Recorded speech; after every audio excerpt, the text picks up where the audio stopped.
Welcome, everyone, and thank you for joining me and my very special guests. They are all beloved Disney on Broadway stars who are heading to the Dr. Phillips Center in Orlando, Florida this weekend, March 20th and 21st, for the Music of Disney on Broadway concert. Please say hello to Ashley Brown from Mary Poppins, Kissy Simmons from The Lion King, Michael James Scott from Aladdin, and Josh Strickland from Tarzan. Hi, everybody. It is so great to see you. But first of all, you're not in New York right now, are you? No. We are in Orlando at the Dr. Phillips Center getting ready for the Frontyard Festival this weekend. Yes, we are. So that's obviously why you're wearing wristbands. I mean, have you been quarantining? We have done all the protocols. We are, yes, all of that. Hence why we don't have masks on. We've done all of our things and really thankful to be together and singing and being able to sing outdoors and bring live theater back. Yes. Please. Okay, so that's my first question is how excited are you all to first, number one, to be performing again, and number two, to be putting together this great Disney concert? Hey, I feel honored. I'm so excited, and it's so great to be with these three. It's just, it's so cool because, there's not much going on right now. So we know and we take really this very strongly that this is one of the only things that's happening. And so we're so honored, so blessed to be able to share the music with the community in a safe way. Ashley, for you. I'm so excited to be back. And of course, we're singing songs from every Disney on Broadway show ever, whether it's every show you could possibly imagine. And for us to be able to revisit the characters that changed our lives is just, it's so exciting. And, we're all genuine friends, and to be up there together, I get to sing some Mary Poppins, she sings Lion King, a little Genie action, a little Tarzan. And of course, we're doing a bunch of other things too. So it's just an honor to step back into the shoes of our characters that we've played amongst a lot of others. So it's hard to put into words the excitement because it's beyond excitement. Michael, for you, everyone has great smiles on their face. What's it like for you? Oh my gosh. I mean, we can't stop smiling, first of all, because we are literally like kids on Christmas morning or whatever it is, because this is our life. Like, this is our joy, our passion, all the things that we get to again experience and feel. It is not lost on us, as Joshie said, like we do not. I know I can speak for us that we do not take this lightly, that we get to be a part of the moving forward. We have hit the year mark, and we get to be a part of the moving forward and one of the first live Broadway events in our entire country happening right now. So it is insanely exciting, as you can imagine. See, I have goosebumps just watching you all in that theater. Are you switching out numbers? Are some of you singing songs? Like, what are some of the other songs from shows that you weren't in that you're doing? Ooh. We're doing stuff from Hercules, which is so fun. Aida. Newsies, Mermaid, Little Mermaid. What are some other ones? Oh my gosh. Beauty and the Beast. Yes, like the classics. Yeah, we're covering it all. We're giving you, I'm even getting to live out I never get to sing A Whole New World. And Kissy and I actually get to sing it old school Peebo, Bryson, like Regina Bell style. Yes. So in their key. In their key. So it's that kind of stuff. Hello, Let It Go. Hello. Yeah. You're doing all of it. Yes. It's like 11 o'clock number after 11 o'clock number. So pray for us, Richie. We had to dust the cobwebs off. Seriously. Yeah, but it's just got to be so great. You've all starred on Broadway in so many of their classic musicals. I'd like to just mention, I'll mention all of them and just tell me what comes to mind, a great story or fun memory, okay? Ooh, okay. So Ashley, I'm going to start with you because you made your Broadway debut as Belle in Beauty and the Beast. How magical was that role, and what do you remember about that opening night? Oh my gosh, I remember going into that show and just being able to live, my childhood dreams, because the script, as you guys know, it's like verbatim of the movie. So I felt like I stepped into the animated feature. And as we all know, or maybe some people don't, when you replace, you only get 3 weeks of rehearsal. So I had 3 weeks to replace the role of Belle. And my prayer was that I would be present and not have an out-of-body experience my opening night. And I have to say, everybody and their mother that has ever trained or known or seen me was in the audience, and I felt super supported. Steve Blanchard, who was my beast, just carried me through, and I think that's what I remembered. It was my Broadway debut was like everything I dreamt it would be, and so that's what I remember. I just remember being like, I just did it. I did what I set out to do and what had always been my dream. So I think that's the memory that comes to mind is it was a dream come true. Literally. And yes, she belted home. I was there. I saw it. Like she fully belted it. Oh, totally. Now, Josh, for you, you made your Broadway debut in the musical Tarzan, which you know I loved. I saw you numerous times in that show. How life-changing was that role and that show for you, and how physical was that for you? Well, it was nuts, and I was only 21 years old when I did it, so it was one of those things that was, again, an out-of-body experience. But I think that what's so cool that show has brought to me is the longevity of it. It stayed in Germany for 10 years, and then I went back to do the role in Germany in German. And so just the full circle of it all, I think, was what was just so special to me, that like there was the Broadway debut, but then that, it had these long legs in a different place. That was so special and so cool. And I didn't get to bring my loincloth with me this time, even though it's going to be 90 degrees here in Orlando. But I think that was also the other thing that I remember is just, you're naked. I was naked on Broadway. I was like, okay, so we're going to start here. So we can only go up. Yes. I've been there too. Yeah. I've been naked on Broadway. I have not even shown a kneecap. Totally.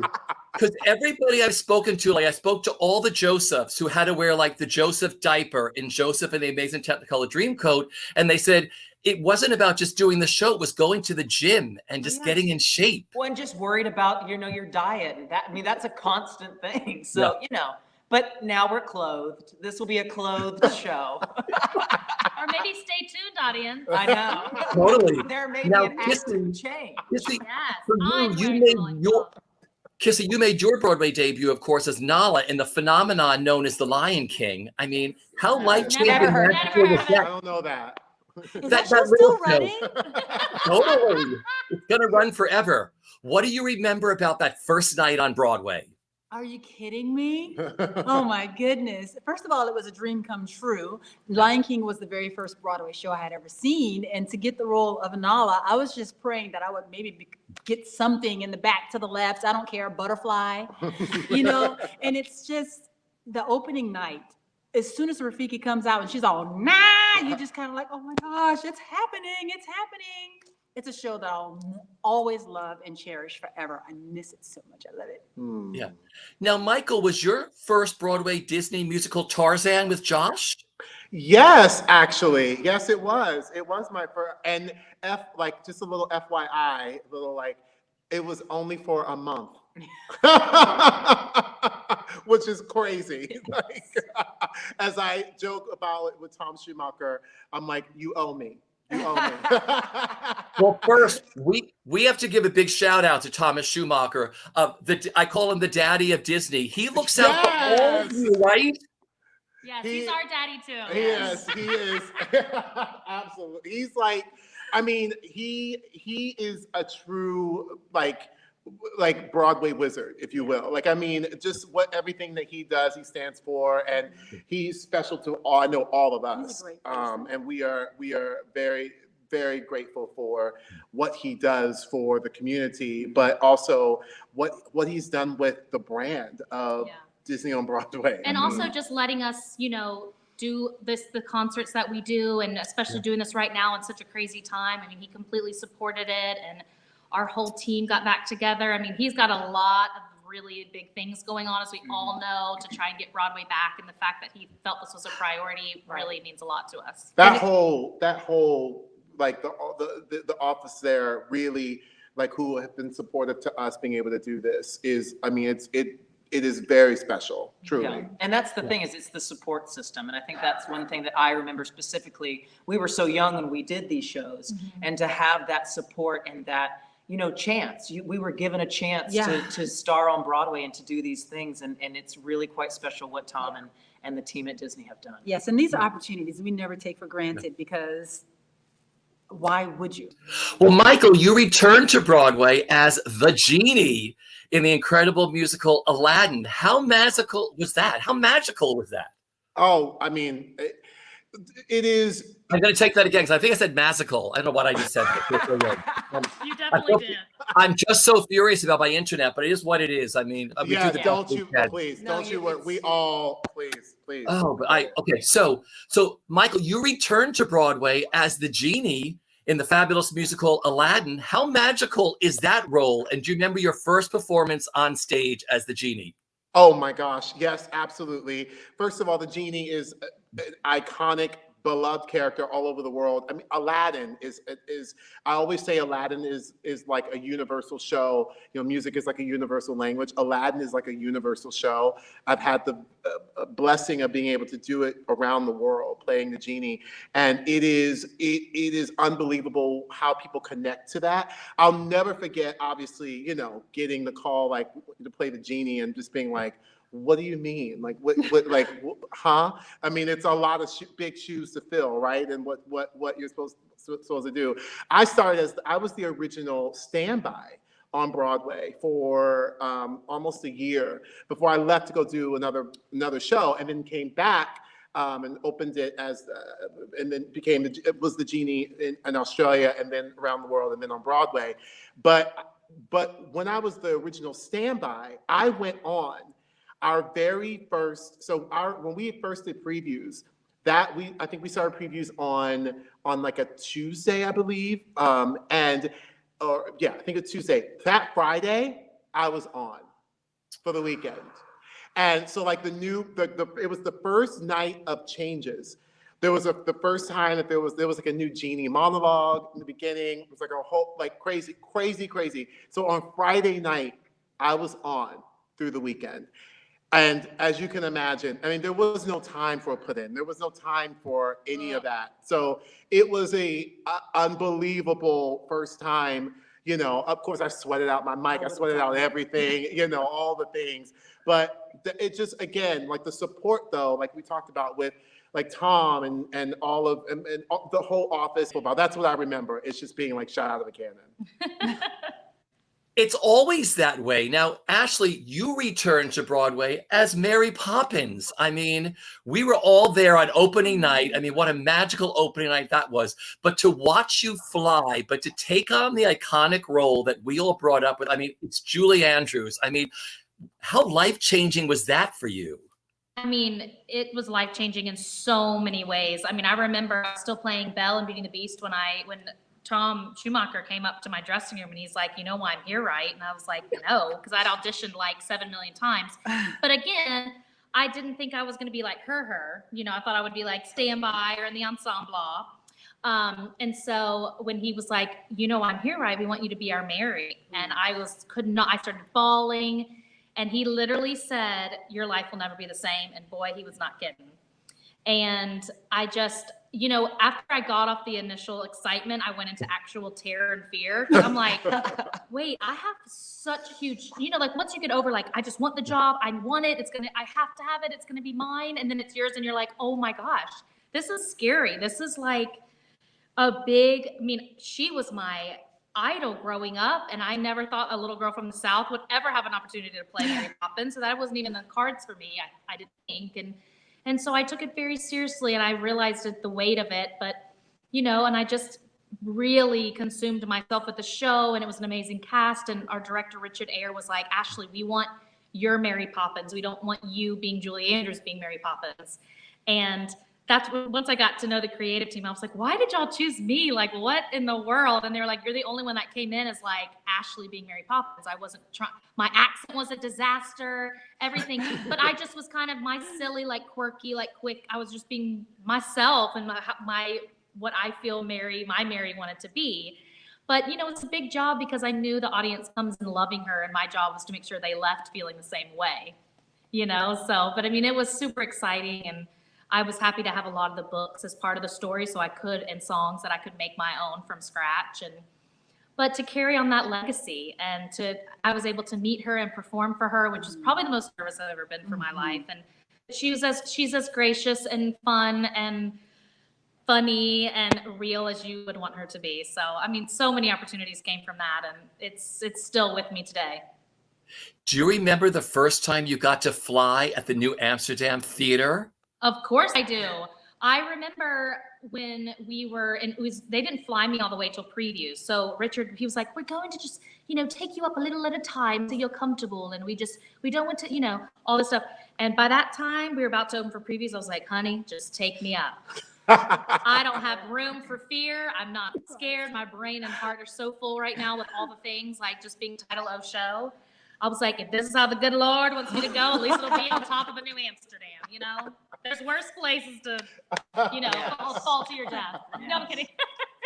So, I mean, honestly, it was just more like, oh my gosh, like I get to see faces of the people in the balcony. I get to see what normally looks to us like a black patch. Like I saw faces and people were like, Mary, like they were just, so I knew it was something that not everybody gets to do. So I remember it very vividly. And Josh, do you remember the first time you had to swing across? That was a big deal. No, he had to fly fast. I just got to float. Yeah. You want to talk about rehearsals? Yeah. No, I mean, like that was the thing, is that like it's kind of cool because there's not many people that can say that they've flown over the audience in a Broadway show. Yes. And so it's thrilling. It's so exciting, and it was just something I will never forget. And that's why I think going back to Germany also just made me fall in love with the flying all over again. Because it was like they even heightened up the flying. It was like from point A to point B to point C. It was just crazy. So it's really quite cool. I do remember getting stuck over the audience on Broadway too. Now that is a story for another time. What do you do when something like that happens? Well, that's the thing. I mean, like it happens. It's Yeah. like anything else. Like show business is real. It's live. Yeah. It's like We're doing it 8 times a week. Yeah, The chances are high. Yeah, they're high, and it's not anybody's fault. There's just protocols of how you fix it and how do you go about doing it. So stuck over there and just kept with my 8 moves, went upside down, saying hey to the audience, and But I think the cast lives for moments. No, like of that, course. especially on a Sunday night when you're tired and you're You're delirious. like, I need all the bloopers. And then when you start hearing that vamping, you're like, uh-oh. You're in Yeah. your dressing room, so you run to the stage because you're like, something But is when going those on. when those house lights come on, now that's Then when you're you like, know, okay. okay, we're about to get taken down. But the audience feels extra special, like, oh, I'm Right. here at a special show where something magical's happened. All right, you mentioned bloopers. Like, what is like the strangest thing that has happened in each of your shows? Josh, that's got to be a big one for you. Like, Kissy, Huge. what's happened? Like, anything crazy happened at Lion King for you? Oh, do tell. Well, honey, Pride Rock has a mind of her own. And sometimes, I have done 3 different companies. I originated the tour and Las Vegas, but Broadway for 6 years. And sometimes the floor opens up and the Rock is just like, not today. And so Mufasa and Sarabi, they're downstairs in the basement getting ready for the Rock to spiral up. And, the Rock is like, nope, get off of me, please. The floor politely closes up.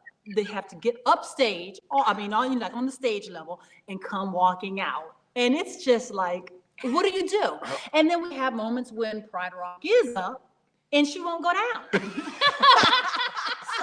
And there's a lot of things happening on stage. Gazelles are like, where do we leap now? Because Pride Rock is still up. It's just incredible. And then we've had a giraffe go down. And once a giraffe goes down, like one round slow, and he just engaged his core, and then you would see like stage management or stage hands come out and just drag him off. It's just so many things. Live but theater, it's live wonderful, theater. and I miss live theater. Yeah. Yeah. Michael, what about for you at Aladdin? Crazy thing that happened to you during a performance? I mean, kind of with the genie lit. So in Australia, when I opened the show there, what happened is that the genie lift was a little bit different from coming out from the floor on Broadway, and so it's actually in like a big unit, and it's much higher, and it sort of goes and the of course it has a mind of its own, and one night Aladdin is like do nothing. And so I was like, oh, okay. So just silence. So here I come. I come out of the thing. I start shenaying. No. I do shenay, and I come out and I run to the edge of the stage, literally to center, and I'm like, I'm here! And literally, everyone knew that there was something that went wrong, but there was like a full applause, and you just sort of like, oh, I shenayed, absolutely. So you can imagine my Aladdin was like, Oh, yeah. it's like dying of laughter. Also, the carpet has stopped before as well, and so that is a very interesting moment for the Aladdin and Jasmine. I can show you. No, I can't. Because that moment is so spectacular in the show, and even still to this day, when I see it, I can see it like this close to me. You know what I mean? And I'm like, how is that happening? Like, it's unbelievable. Disney magic. Disney magic. But when it's it's the theater. We love it. We love it. Magic carpets are tricky.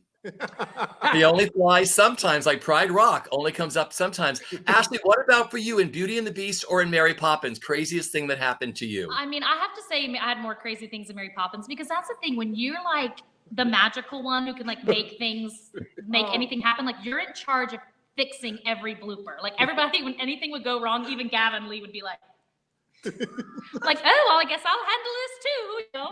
And so it's like, because everybody believes me because I'm already pulling things out of my bag and like doing all these weird things. So they're like, I have to like check everything. So, I mean, there's so many times where there's this, actually, I was told it's on YouTube right now, a bad blooper where Rebecca Luker, God bless her, is me and her are trying to, she and I are trying to get out of the kitchen and none of the doors were working. Meanwhile, we couldn't get out of the kitchen. Meanwhile, we have running water, you know, Bob Crowley, running water, like all, and yet here we are, all these things are happening, magical, and we can't get a door to work. And I said something sassy like, well, I can't remember what I said. So that was a really funny one. And I also did this thing where I went up the stairs without looking, so it was floating. So if you can imagine, it worked a lot. But you know, on that 7th show, when my legs were tired, I was doing the 30s, I busted and fell on my face on a carpeted stair. The Jane, but on me, Michael on me, like boom, boom, boom, live audience. And I remember staring at the stair being like, Ashley, how the heck are you gonna get out of this? And I'm like, okay, the Michael gets up and I hear the whole audience go, and of course my first thought is like, well, at least they care about me. They weren't like, yeah, Mary's down. But so I was like, okay, so they're on my side. So I get up and I'm like, you have to handle this. And I looked to the audience and the Jane and Michael were like staring at me. And I said practically, and then I ran up the stairs. And so that I was like, okay, I dealt with brilliant. that. But I definitely had a rug burn on my head for the rest of the show. Like red, like blood. I was like, well, there's that. So, I mean, I could go on and on. Live theater, that's how it's done. Live theater. You know, this is a question for all of you. Why do you think millions and millions of people from all over the world, generation after generation, since 1928, have fallen in love with the world of Disney? Anybody can start. I mean, I just think the music is just so universal, and you know, and it's whether you're a child experiencing it for the first time or if you're an adult, it's so reminiscent. It's like it brings you back to happy times. It makes you feel. So whether you're a kid or an adult, it means something to you. And I think they're all stories that are relatable, and they're also dreamy stories. And I don't know. I mean, I guess it's just because that's the thing when we do these concerts. It's fun to see everybody's faces because at each different moment, each song, different groups of people are engaged, or that brings memory or something positive back to them. You know, it's something that they connect with. And I think that is what is so beautiful about the songbook of Disney in general. I mean, from, you know, Richard Sherman to Alan Menken to Elton John we're talking about so many genres too, styles that people connect to. And I think that is what is so beautiful about the Disney songbook. Yeah, I think that everything about Disney is magical, and I'm a very optimistic person, so I always believe that when you fall down, when you find yourself face down, get up. You know, I love the idea of hope and magic and just always believing in yourself. And anytime I like see a Disney musical or a movie or hear the music, it just gives me that sense of hope. Yeah, I think for me, it's the fantasy. I feel like there is, you know, when you come whether you are watching it from your couch or you are sitting in a theater, there is a true, there is a fantasy about it that has stood the test of time in terms of how long it's been with what we know as the thing called Disney. But like, sort of piggybacking up, Kissy, the actual word Disney magic, it's real. It really is real. There is Disney magic, and there is something that happens when you see a Disney show that is really magical. It really is, and it's unlike anything. It really is unlike anything. Do you remember your first introduction to Disney? What was that film? Mine was Mary Poppins. I was 4.5 years old, and it just changed my life forever. Mine was Sleeping Beauty. I danced around my house as the fairy godmother, as Merryweather making the cake. Yes. Oh gosh, Cinderella. I've always loved that. Of course, I don't have dainty little feet to fit into a glass slipper. However, I love the story of Cinderella. Yeah, I'd have to say Cinderella, Snow White. All those were like probably my first ones that I had to memorize, and then move on to the next one. For me, it was like Winnie the Pooh, like that whole like Tigger, that whole world was like apparently I was obsessed with that when I was little, and that like, I was Tigger in the park.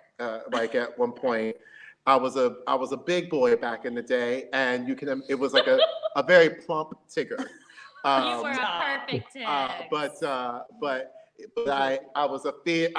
He was fierce though. I mean, Honey, they were like that plump Tigger is no joke, honey. Like, I didn't know Tigger could Shanae. I didn't know Tigger could bop ma. You're like, I want some of his meaning.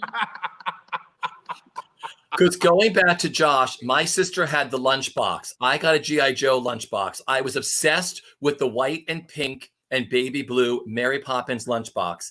And my neighbor had a Mary Poppins spoon. It was a Walt Disney spoon, and I used to go over to their house to eat 4 times a week, and I had to use that spoon. I was obsessed with this Walt Disney spoon, which I never got, but I was like, I borrow it, and they're like, we need our spoon back. I'm like, oh, I'm sorry.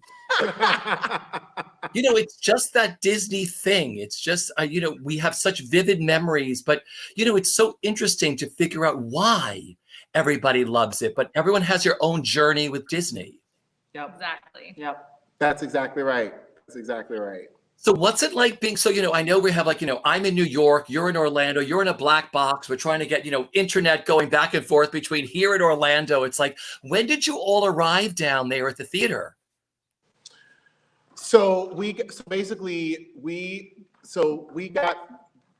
I know it feels like forever ago. I can't even. Just a few days ago. Yeah, to like do the, you do the protocols and everything. And then it's like a whirlwind for us at this point, because now it's like we have our team, like the team here is like getting it going, and like we have, we're in a break right now from our first music rehearsal with the amazing Jim Abbott and with his arrangements. We sang through all of our stuff. The voices are still working Yeah. because that was a concern. Yes, it was. Do I still know how to do this? Yes, and then we're in full staging with our director Jeff Lee coming up. Like we're like in full mode after lunch, and it is like, it really is a whirlwind for us for the next couple of days before we do 2 shows on Saturday And 1 show Sunday night. So, we're zero to hero just like that. Hey, zero to hero just like that. Oh. I want you to have lunch, because I know you literally just stopped your rehearsal to join us here. So I want to tell everybody once again, these 4 incredible Broadway performers they're already there at Dr. Phillips Center in Orlando, Florida, this weekend, March 20th for 2 shows and March 21st for a show for the Music of Disney on Broadway concert. Just type in any of their names, type in the Music of Disney on Broadway concert, type in the Dr. Phillips Center, anything. I wish I was there to watch you all do this in person. Oh, we wish you could come as well. We got to talk back last year at the end, and I was saying, I miss our Broadway community. I miss talking to you at openings. I know, and, walking down 9th Avenue. you know, seeing seeing, everybody. yes, like we miss it all. But you know what? We are literally We'll be starting it. Like we are like a part of the start coming back. Like it is happening. There's hope. There is hope. It's going on. Even if you were not here, Broadway is being represented and it is starting right Yes. now. That is happening. With Disney Magic. All Yes, right. come on, Richie Rich. Thank you, That's it. Clarence. Listen, everybody, it is so great to see you all. Go have lunch before you have to sing again. Have a Thank fabulous you. weekend. And everybody out there, stay safe. And if you're in the Orlando area, head on down there to see these 4 incredible Broadway stars do what they do best this weekend. Stay safe, everybody. Take care. Bye.